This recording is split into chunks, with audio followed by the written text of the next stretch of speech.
Nvidia has a blowout quarter. Yet, why were investors unhappy? RBI's latest inflation headache and why Oracle has had a stellar year so far. This is Vinay Uttam, your resident stock doctor, and welcome to a brand new episode of the Stock Doctor podcast. I really hope you guys enjoyed the previous episode. There was a special episode featuring Charles Sunnux of Oldfield Partners. Really hope you enjoyed the interview, and I really hope that you enjoyed gaining insights on, especially on emerging markets, especially in sectors and regions that I normally don't talk on the show. So I hope it's a good one. I did receive some comments and some very, very positive comments. I appreciate it. Thank you so much for the wonderful comments. And I rest assured there will be more interviews down the line as well with fund managers. But this week, it's back to me speaking. So apologies in advance, I suppose. But it'll be back to the usual format. We will have 3 segments. And it's just another normal episode, no special episode. Now, before we begin, I do have to say that there are only 2 more episodes left for the year, guys, not including this. So including this, 3 more episodes left. December 8th episode will be the final episode of 2024. Can't believe I'm saying it. I can't believe it's December already. But we're not gonna go straight into the end of the year. 8th of December will be the final episode. So including this, will be 3 more episodes before we wrap up the Stock Doctor podcast for the year. Show is not over. I'll be back again in Jan, in the new year in 2025. Lots to talk about then as well. But just a heads up, that will be 3 more times you'll get to see the show for 2024. Right. What shall we talk about, guys? What shall we talk about? Well, can't talk about anything else other than one company this week, isn't it? It was the Super Bowl of Q3 earnings. It was Nvidia. The week belonged to Nvidia. Everything else took, backstage. There was geopolitical tension. There was Fed officials were making comments. Nobody cared. Nobody cared because when Nvidia reports, it's all that anybody cares. So the week belonged to Nvidia, delivered yet another blockbuster earnings report. Unfortunately, the mouth-watering numbers failed to impress investors. More on that later. I will tell you why. However, when you look at it, the overall picture for US markets, it was largely a very good week as investors continued to focus on the post-US elections euphoria and completely ignored the rising geopolitical tensions that have resurfaced once again. Once the dust settled, all 3 indices ended in the green, with the Dow jumping 2%, S&P 500 adding 1.7%, and is now just 0.8% from the intraday record high, all-time high that it set. The tech-heavy Nasdaq also jumping 1.7% despite a lackluster response to Nvidia's Q3 numbers. So I'm not going to waste much time. I'm going to straight away go ahead and welcome you to the Q3 to the Doctor's Weekly Snapshot, and we're going to talk about the Super Bowl of Q3 earnings, which is Nvidia's report. I mean, I'll be doing a detailed Dr. Dissect segment on Nvidia in a later episode for sure. It's on the most valuable company on planet Earth. But I will be giving you a little bit of teaser in today's segment because the entire market news was dominated by Nvidia's report.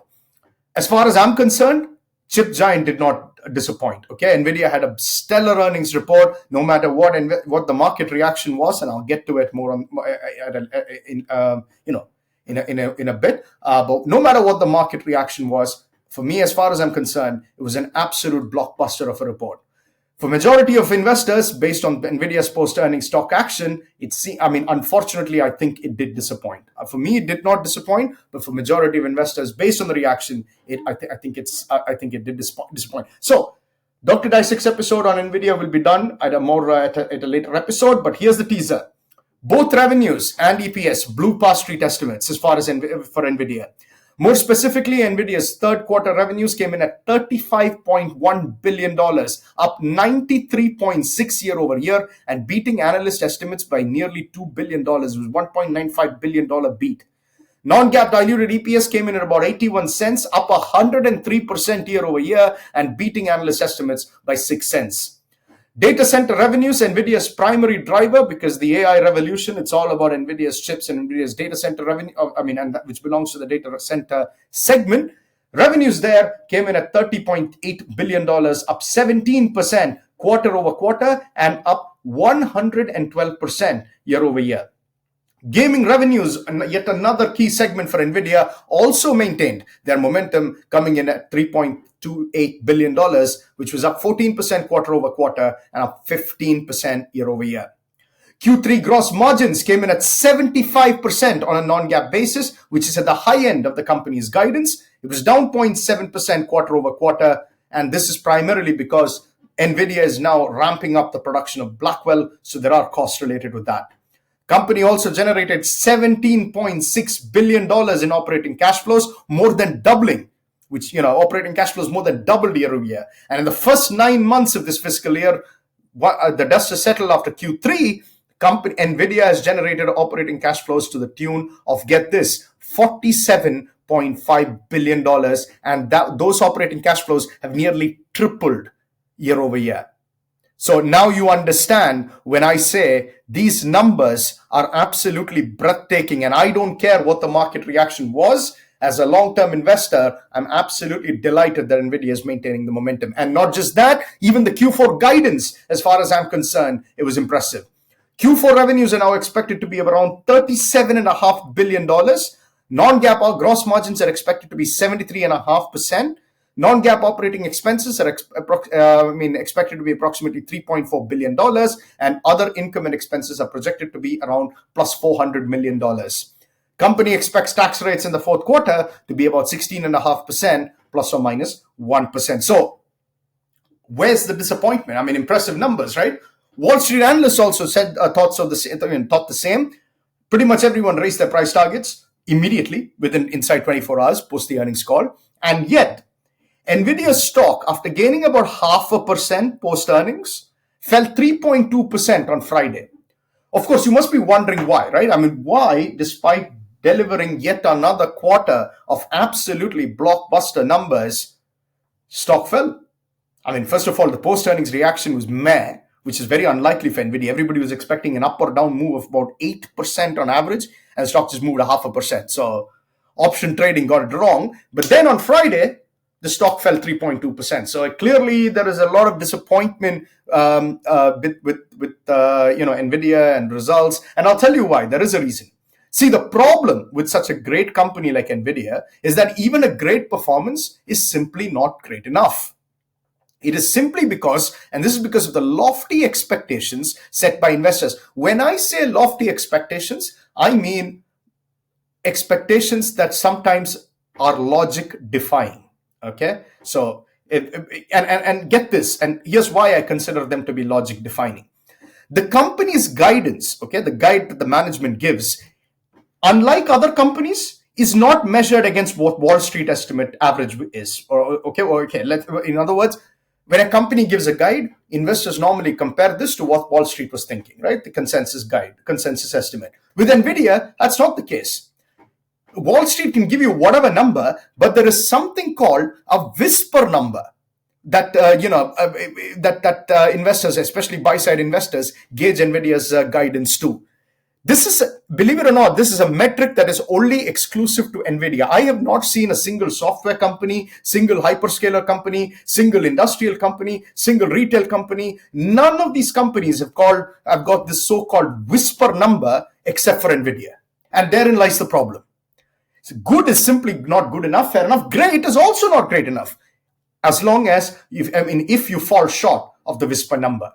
And that whisper number is the benchmark that Nvidia has to beat. And the reason why Nvidia's price dropped on Friday was because the Q4 guidance simply did not beat this whisper number. Get this. Nvidia's guide, Q4 revenues, as I mentioned earlier, was $37.5 billion. Yeah, $37.5 billion was the guidance given by the management. Wall Street estimate was 37.1. So clearly there's a beat. Marginal beat, but the beat nonetheless. But the whisper number was as high as $40 billion. And by this metric, clearly Nvidia failed. This is what I call logic defying. There's absolutely no excuses as to, I don't get this, I don't get it. I don't understand how this whisper number is calculated in the first place. It makes me feel very weird about how investors gauge. It's doing a stellar job, guys. It's doing a stellar job, and yet you have this ridiculous metric that it's simply not enough. You're simply not buy side investors simply not satisfied with the company. And it is very annoying. It is very annoying when a company does a stellar job and yet it falls short because your expectations are like, way beyond what traditional logic would dictate. Like I said, great is simply not enough. And even if you register 93% year-over-year growth in revenues and more than double your profits, simply not good enough, nor simply not great enough. Oh, that's another thing, by the way. Investors are starting to notice that Nvidia's year-over-year growth rates, especially in revenue, is slowing down. Now, again, take this with a boatload of salt. Okay? Here's why.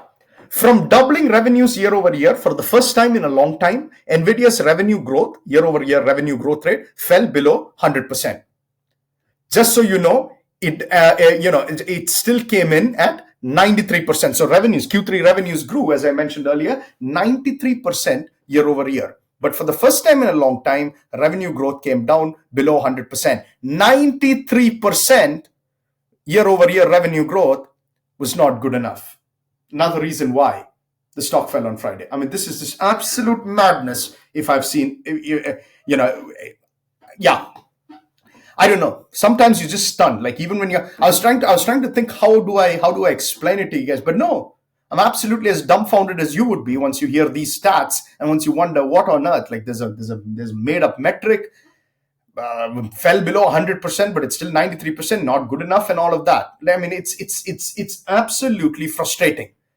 Despite these frustrations, there is still good news. And the good news, ladies and gentlemen, is that Nvidia is not a company, as far as I'm concerned, that you need to play by the quarter. I mean, you can. If you're a day trader or an algo machine or an algorithmic hedge fund, sure, play it quarter by quarter, play it day by day, play it tick by tick, play it minute by minute. I don't care. Play it, of course. But this show is not for investors like you guys. If you're a day trader, if you're an algo trader watching it, this show is not for you. This show is for investors like you and me, like the majority of you and me, who are long-term, who identify high quality names and invest in them for the long term. And in that sense, by that logic, there is absolutely nothing to worry about this company.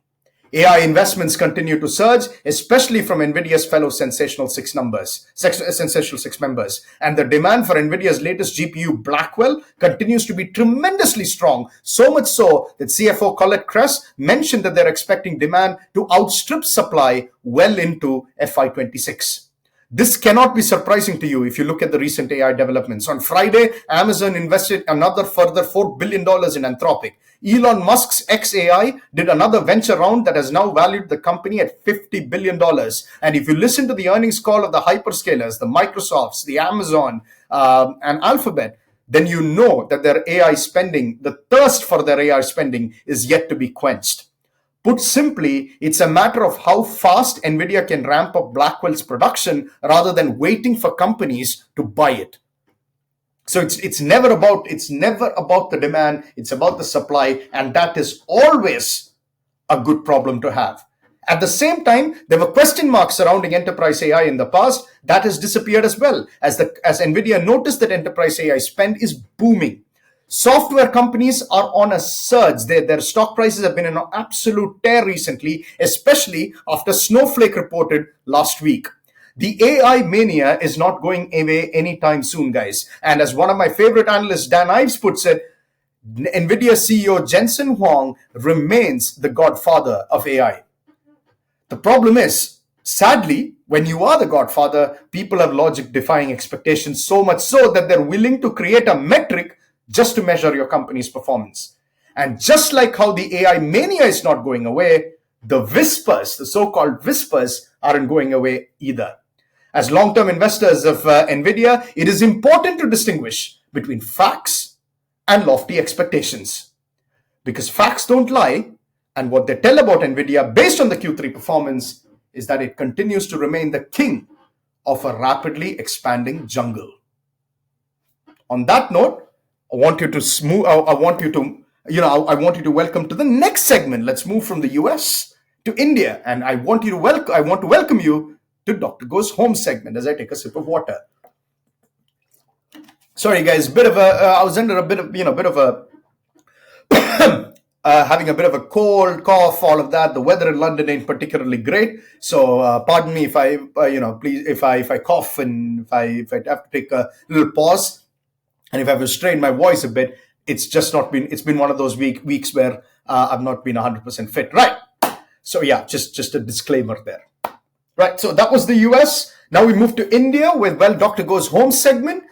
And I know you want me to talk about the latest Adani saga. I will, but quite honestly, in the grand scheme of things for the Indian market, I don't see it as a big deal whatsoever. There, I've already given you a little heads up. The latest Adani saga, whereby the US, the court systems have basically have basically made allegations against Mr. Adani and his companies about bribing officials and so on. You've got a massive case there. I don't see it as a big deal whatsoever for the Indian markets. I will talk about it towards the end of the segment, but honestly, I just don't see a big. I don't think it's a big deal, and I'll tell you why later. Okay.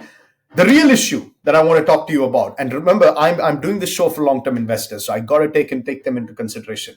I will talk about the Adani saga, but that's more short-term than long-term. The real issue for long-term investors that is now plaguing the Indian markets, in addition to the rampant FII selling that we witnessed, is what on earth the central bank, Reserve Bank of India, is going to do with its latest inflation conundrum. So I want to talk about the latest inflation data from October. And then I want to talk about the latest headache that the RBI is facing, RBI is facing after the report, or RBI started to face after the report, because that is what will determine, that is what should be on the minds of long-term investors. So let me start with some data first. India's inflation smashed estimates, and not in a good way at all, in October. Retail inflation hit 6.21%, and it not only came above expectations were 5.81%, but it actually went past the RBI's higher end of the target band of 6%. The first time this has happened since August 2023. Remember, the RBI's inflation target band is between 2 and 6, which means the midpoint is 4. For the first time since August 2023, India's retail inflation went past the 6% mark, which is a worrying sign. And it was also much higher than the September's figure of 5.49%. Put simply, inflation is heading in the wrong direction once again in India. And it also doesn't help that actual inflation breezed past the high end of the expectations range, which was by UBS 6.15%. So UBS did predict it right, did get it right. They did predict that India's retail inflation will blow past the 6% mark, but the actual inflation even went past their own expectations. So it's pretty much a very, very bad sign. Okay. No guesses. No prizes for the primary driver. If you guess the primary driver of retail inflation, it's food prices. I've been telling you time and time again, food prices is a headache. I mean, it's essentially a headache, and I'm getting a headache just by talking about food price. Maybe it's the cold, but it is again the same old story. Food inflation, which makes up around 50% of India's CPI basket, surged to 10.9% in October, and that was up from 9.2% in September.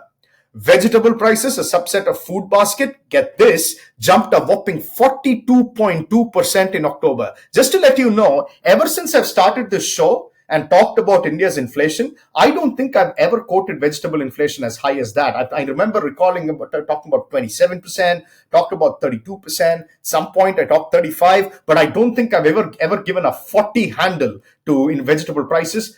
At least in my memory. I mean, you guys have watched the show. If you recall that I have done it, apologies. But doesn't matter whether I've said it before or not. Right now, 42% is what vegetable prices were surging in October, and that is a pretty bad news. There was also no reprieve for either the rural or urban regions as well. Rural inflation surged to 6.7% compared to 5.9% in September.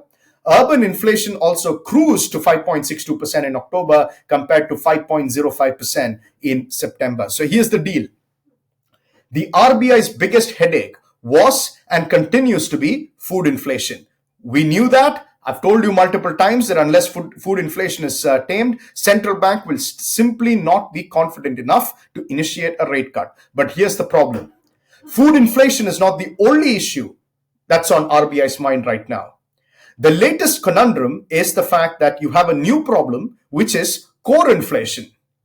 And the problem is core inflation has nothing to do with food inflation because it strips out volatile items like food and fuel prices. Core inflation, so it's an entirely new problem. It has nothing to do with food inflation going down. It has nothing to do with core inflation. Core inflation will not move with food inflation. So it's a big problem.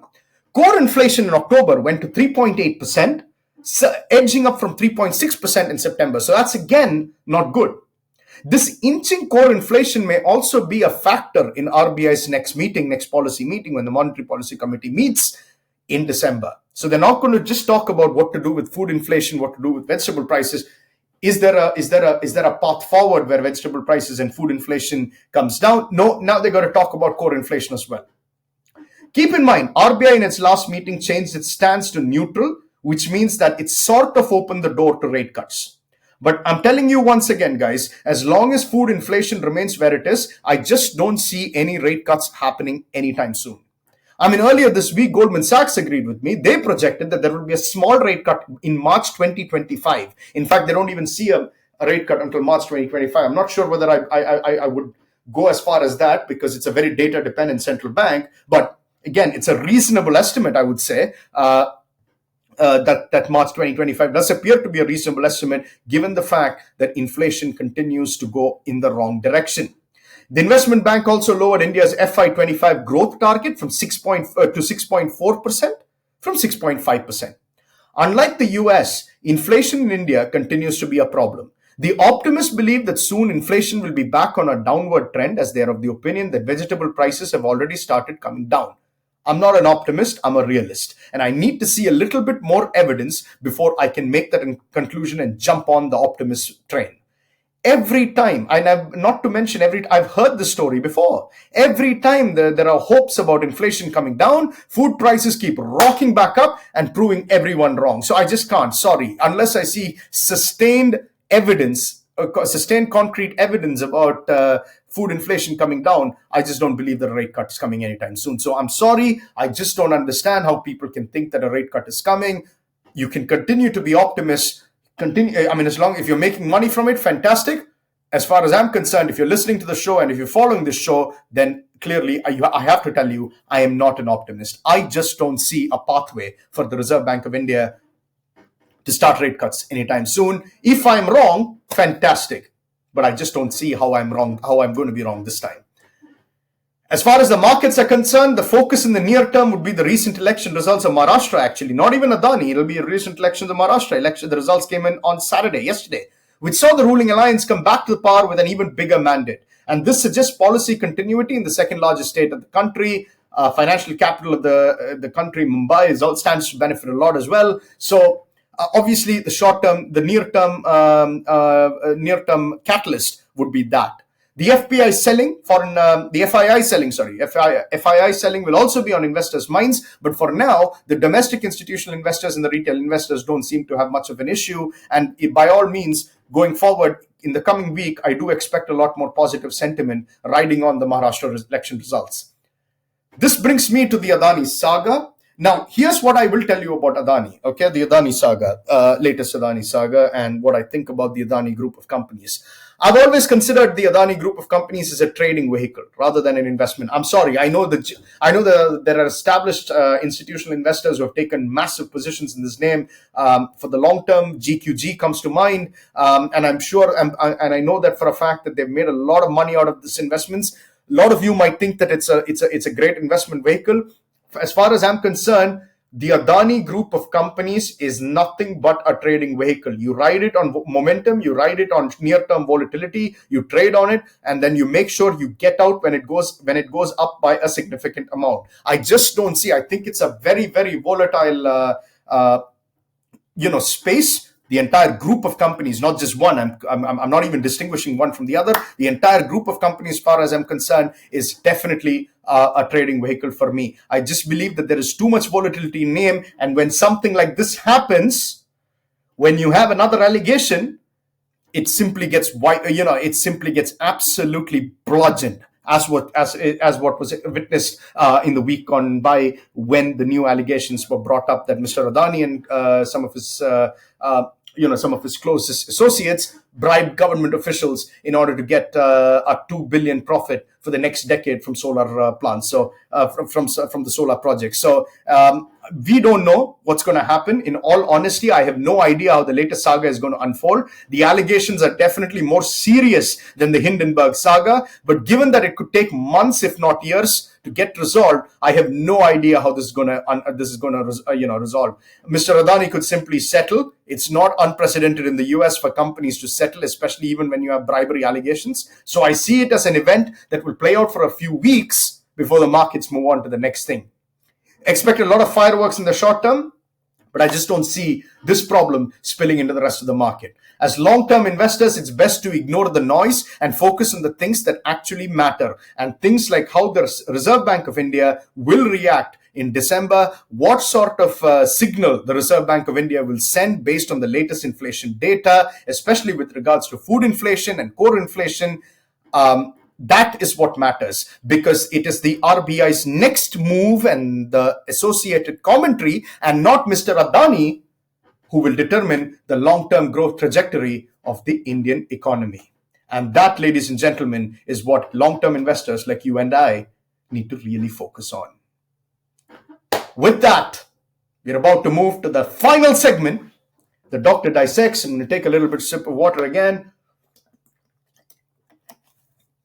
Oh, the weather in London, I tell you, I hate it when it goes from warmth to dramatic cold. And then you're left with an annoying head cold and cough and God knows what else. Anyway, welcome to the final segment, Dr. Dissects, and we have yet another AI beneficiary at play now, which is Oracle Corp, ticker symbol ORCL. So Oracle makes its grand entry again. It's a name I've talked before, but I have to talk about it again. Given the latest developments, given that some of the developments that have taken place associated with this company. Back in September, in addition to releasing its Q1 numbers, Oracle also hosted a financial analyst day in Las Vegas. Not talking about Las Vegas, talking about Oracle. Great location, by the way, to host this analyst day. Anyway, the main theme that emerged from the analyst day was the company's focus towards boosting its software as a service business, the SaaS business, by releasing a suite of AI tools. Examples include AI-powered capabilities for its Fusion Data Intelligence segment, which aim to boost the analytics performance of the Fusion Cloud Human Capital Management and the Fusion Cloud Supply Chain Manufacturing, and AI tools which aim to enhance the productivity of the service teams. The focus of investors, Oracle investors, during the last few quarters has been on the cloud, the OCI, Oracle Cloud Infrastructure, and rightly so. Given that infrastructure as a service, IaaS business, has seen exponential growth thanks to partnerships with all the major hyperscalers, Microsoft Azure, Google Cloud, and then a few months back, Amazon Web Services. While IaaS has seen strong demand, the company's SaaS business has been lagging, despite its cloud applications notching up double-digit growth. So the move to further enhance the value of the company's own cloud applications is definitely a step in the right direction, in my opinion. The moves also come at the right time, given that competition is heating up in the world of enterprise AI. And as you heard from Nvidia's commentary, enterprise AI is actually doing well. For instance, Salesforce recently launched a new product called Agentforce, which allows its clients to create and deploy autonomous AI agents that can handle complex tasks. Agentforce also enables clients to build the agents without having to write the code, which simplifies the process. Analysts have been bullish on Agentforce, so the timing of Oracle's announcement could not be more appropriate, in my opinion.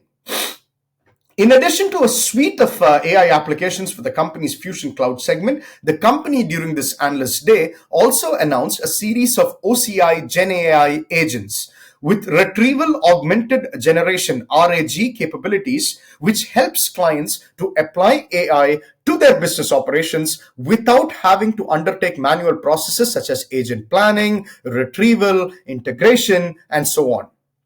These products are also likely to be a major hit with the clients, as it has the capability of enhancing productivity. Now, enterprise AI is still in the early stages, but it is slowly picking up pace. I mean, you've already heard this from Nvidia's commentary. I'm going to go back to Nvidia's commentary about it. According to verified market research, the enterprise AI market size is expected to grow from $10.5 billion in 2023 to $158.8 billion in 2031, which represents a CAGR of 47.2%. It is very clear that there is strong demand for Oracle's AI products. However, the IaaS business has been the predominant driver of this demand. The new products launched during the company's Analyst Day have the potential to further enhance the growth rates of the SaaS business, in my opinion, which should position the company to capitalize on the exponential growth of the enterprise AI market. Now, Oracle may have launched a host of AI capabilities to prop up the growth of its SaaS business, but the results may take time.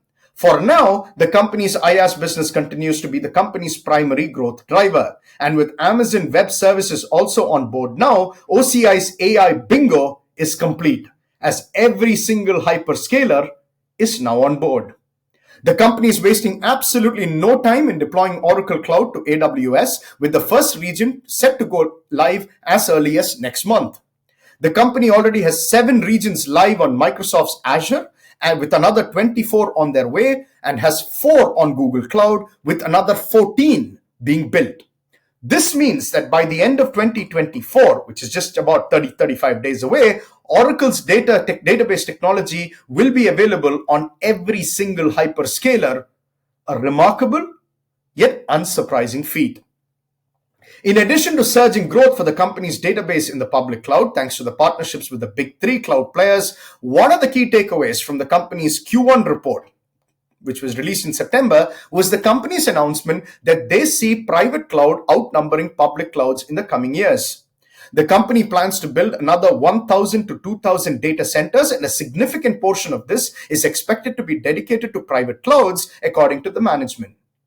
In line with this argument, the company during the Analyst Day introduced an AI tool dedicated to speed up this investigation of financial crimes. This should boost demand for OCI among financial institutions, and given the sensitivity of the data that they handle, these institutions are more likely to opt for the private cloud.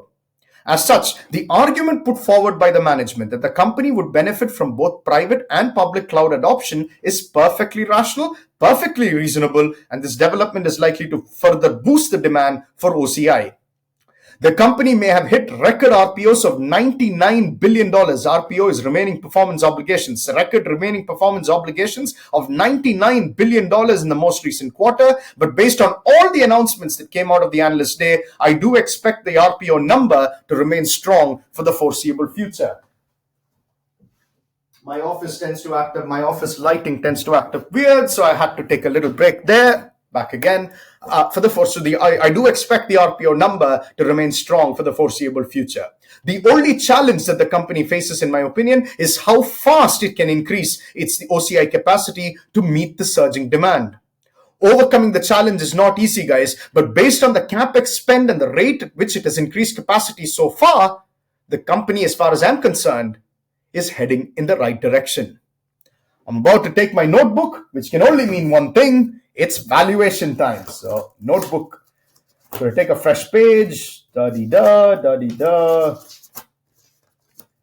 And got the notebook ready. Let's do some valuation numbers. Right. Oracle, according to LSEG data, currently trades at a forward price to earnings of 26.2.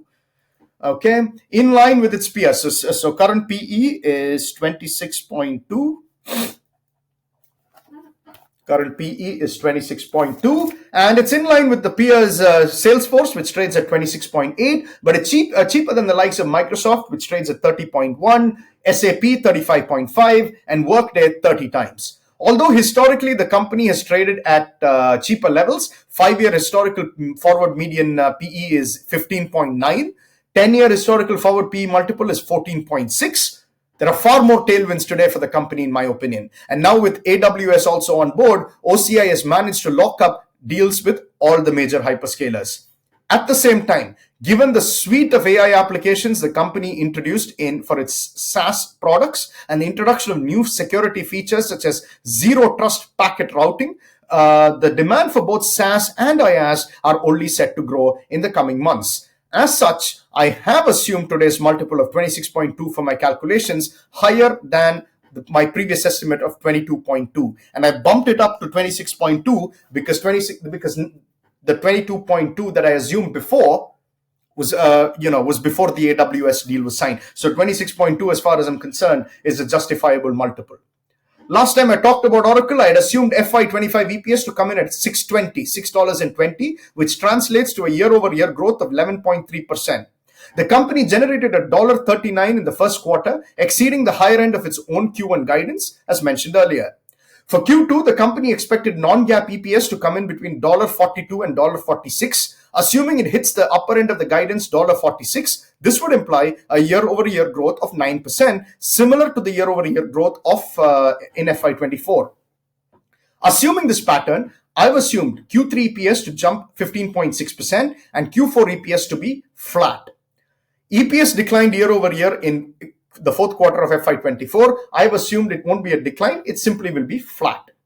Under these assumptions, Q3 EPS would be $1.63, and if the company has to hit my projected FY25 EPS of 6.2, then the Q4 EPS would have to come in $1.72, year-over-year growth of 5.5%, not unreasonable in my opinion. As such, I've maintained my FY25 EPS projection, FY25 EPS projection at $6.2. FY25 EPS projection, $6.2 for my calculations. Right. At a forward price to earnings of 26.2 and FY25, so 26.2 multiplied by 6.2, you get a price target of 163, which is about 18%. So my price target is 163. Okay, my price target for the company is 163, which is about 18% lower than the current levels. The stock has already jumped 82.4% year to date, up 11.1% in the last 1 month, and is currently trading at all-time highs, closed Friday at 192. As such, the lack of upside is not surprising. Having said that, the stock has strong momentum supporting it, as evidenced by the A grade on the Seeking Alpha's momentum scale. So I won't be surprised if it continues to keep scaling new highs in the short term. However, for new investors, I just don't see current levels as a good entry point. As such, despite raising my price target from 138, remember it's a significant jump from my previous price target of 138. From 138, it's now 163. I'm maintaining my hold rating on the stocks. So my rating on Oracle continues to be a hold, but my price target has been bumped to 163. And this is based on a 26.2 times forward PE multiple and 6.2 EPS. I definitely I will not be recommending shorting the stock. Taking some profits or trimming your position won't be a bad idea in my opinion, but I wouldn't cash out. If I was an Oracle investor, I just wouldn't exit the position because I do think the momentum is there with the name. I just feel like for new investors at this position, buying into it simply doesn't make any sense. But hey, that's just my opinion. Bottom line, Oracle had a fantastic start for the year. Both revenues and EPS beat analyst estimates. The company also offered strong guidance for the second quarter. Furthermore, the company's deal with AWS means that all hyperscalers have now partnered with Oracle, a massive boost for the company's IaaS business. The SaaS business, although it is currently lagging, got a boost during its analyst day in Vegas as the company announced a variety of AI tools dedicated to the company's Fusion Cloud division. At the same time, the announcement of AI agents with RAG capabilities also helps the company to be well positioned to capitalize on the growth trajectory of the enterprise AI market. The only challenge, as far as Oracle is concerned, remains valuation. After a monster run that has seen the stock scale new all-time highs, the company, in my opinion, does look priced for perfection. And this has been further supported by the D- grade it has on Seeking Alpha's valuation scale. It might have an A grade on momentum, but it has a D- grade on the valuation. However, like I said, the momentum is firmly with the company, so in the short term, the stock is expected to go higher. From a long-term perspective, I would simply wait for a better entry position before initiating a position in the company. The long-term tailwinds are firmly intact for this technology giant, which in my opinion means that any meaningful pullback is a fantastic opportunity to buy into the name. That's all the time I have for you this week. If you have a specific Indian or US stock suggestion for the doctor to diagnose and dissect, do tweet me at Uttam Vinay, UTHAMVINAY, or email me on the Stock Doctor Podcast at gmail.com. You can even send me messages on my Instagram handle, StockDocPod, as well. Thank you once again for listening. See you next week. Only 2 more episodes to go after this. Until then, stay safe and make some money.